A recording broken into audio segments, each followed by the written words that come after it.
videotaping the fantastic projection that's going on right there, by the way. So, especially if you got a Twitter, you might want to bust that out. It looks pretty awesome.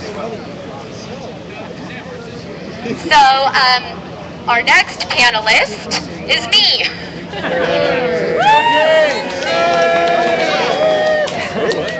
I have a prepared statement. Well, hi guys. I know many of you here know me, but I'm so happy to see so many people out here today. I don't know if all of you know, but this was the site of the occupation of Occupy San Francisco that happened a couple years ago, and I camped out in this very spot right here. That right there would have been my little soapbox, but now it's been covered, unfortunately. So now we're in a sandbox. It's fine. But I'm Jane Smith, and I am with Occupy. I consider myself first and foremost an Occupy activist, but I'm also active with StrikeNet. And today I'm really excited to be a part of this coalition that's called FedUp 100. Today's the 100th birthday of the Federal Reserve. And I think we kind of know why we're all here, right? We're all here to say that a century is enough. We don't want another birthday of the Federal Reserve.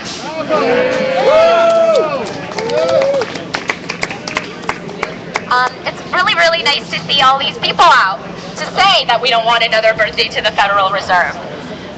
But a lot of people really don't understand what the Federal Reserve System is about and why so many people protest it, right? Like, the Federal Reserve System is responsible really for a huge amount of misery in the world today. It's just kind of opaque and very, very hard to understand, and it's shrouded in secrecy, and that's one of the reasons that we're illuminating it today. We're illuminating the Fed and really explaining what is the source, how the Fed helps, or how the Fed harms the rest of us in our everyday lives. So the Federal Reserve System is responsible for a lot of ills in this world, and how? Well, it all starts with who. Who is the Federal Reserve? Who does the Federal Reserve represent? And then we will go on and say what they do. What does the Federal Reserve do? So let's start with the who. The Federal Reserve is 100% owned by Wall Street banks. It is... Wall Street banks are the shareholders of the Federal Reserve, to which the Federal Reserve pays dividends every year. They pay them 6% dividends on their shares. So, of course, the Fed will always serve the interests of the Federal Reserve, of the banks, right? Because the private banks are the owners of the Federal Reserve. This is like the most important part, that it is run by and for the bankers. All that stuff about it trying to help the economy and all those kinds of things, like that's what they say their mandate is, but we all know who they actually serve, right? They serve their masters, their owners, which are the Wall Street banks. The Wall Street banks that we've all been protesting for over 2 years now, the Bank of America, Citibank, JP Morgan Chase, and our very own San Francisco favorite, Wells Fargo. So I know a lot of people may be surprised when they hear the fact that the Federal Reserve is owned by banks, because the Fed has done a lot to cover up the fact that they're private. They call themselves federal. They have a chairman that is appointed by the president, but really from a short list handed to the president by the banks. Also, you may have heard that they return profits that they make back to the Treasury, but only after doing all the policies that they needed to do for the banks. So all that leftover money, oh yeah, sure, they'll return it to the Treasury. So they have really tried as hard as possible to make themselves look like they are the government. But they're not the government. So they have no accountability or oversight. Congress can't audit them. I mean, we all know that Congressman Ron Paul has spent his entire political career trying to audit the Fed, and the poor man never got the frickin' Fed fully audited by the time he left Congress. So obviously, they have no congressional oversight. So the Federal Reserve is definitely not public. It is institution. So that brings into the question, why have they tried so hard to appear public?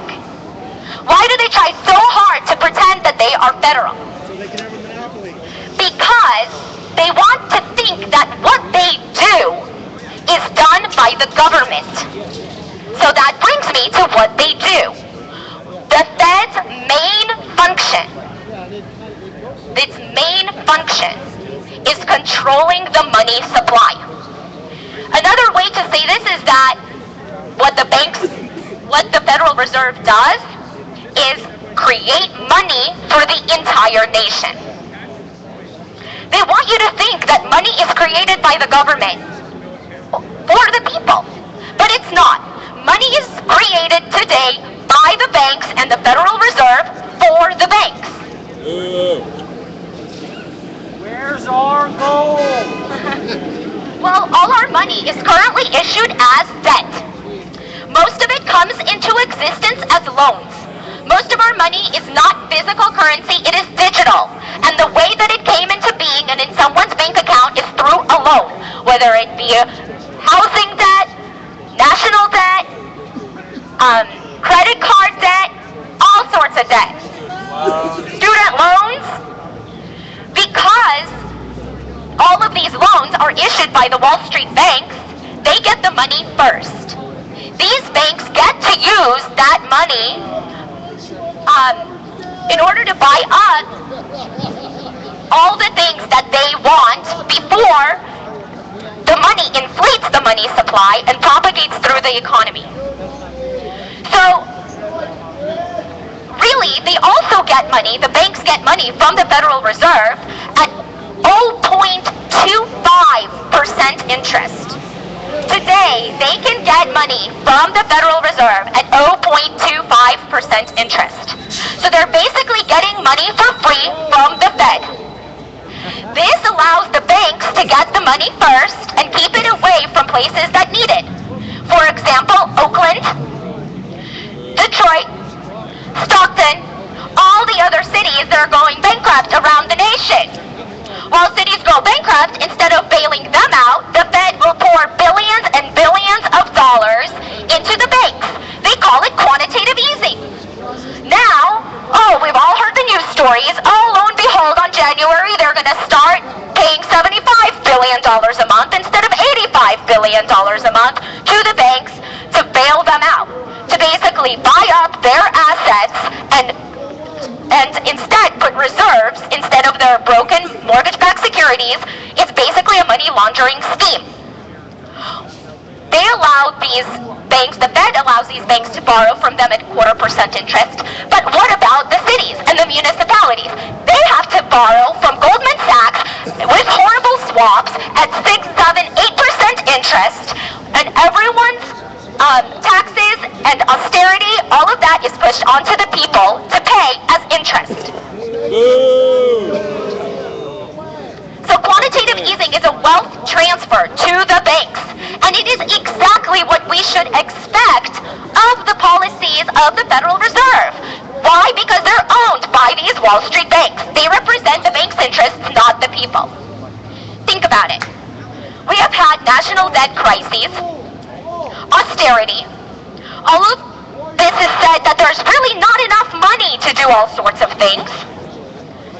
Well, if there's not enough money, what do you mean there's not enough money? There seems to be plenty of freaking money, $85 billion a month flowing into these other banks, right? So there is money. It's just that there is no money for us. There's only money for the banks. WTF? So that is at the heart of the matter. The Federal Reserve is a private, unaccountable institution that is in charge of the single most important economic function of a nation, issuing money. Money should not be issued as debt. When it is issued as debt, it propagates as debt, indebting us all. We end up with a huge national debt, which the 99% are expected to get taxed in order to return the interest. People who saved money get an inflated money supply, their purchasing power goes to nothing. Since the Federal Reserve got enacted, we have lost the purchasing power by 98%. The people are forced to accept austerity and privatization as a result. But all this stuff that's getting privatized is being sold to the bankers who ended up with all the money from issuing it in the first place. And at the root of all this is the fact that the private institution that we know as the Federal Reserve is the one that is in charge of issuing the money. As an occupier, I can't speak for the entire group, but I can speak for a very large portion of us. And that is that money cannot be issued as debt. There is no reason that the national government, the United States government, has to borrow from a private banking cartel. We need to issue our own debt-free sovereign money.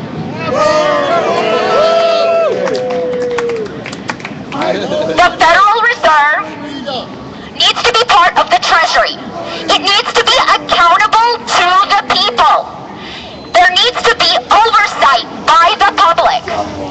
Because it affects so many people in the public, this money issuing power needs to be given back to the public. And they will try to divide us, because this is dangerous, right?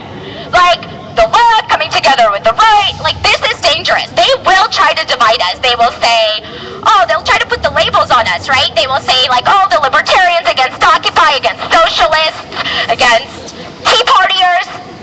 But we will not let them do that.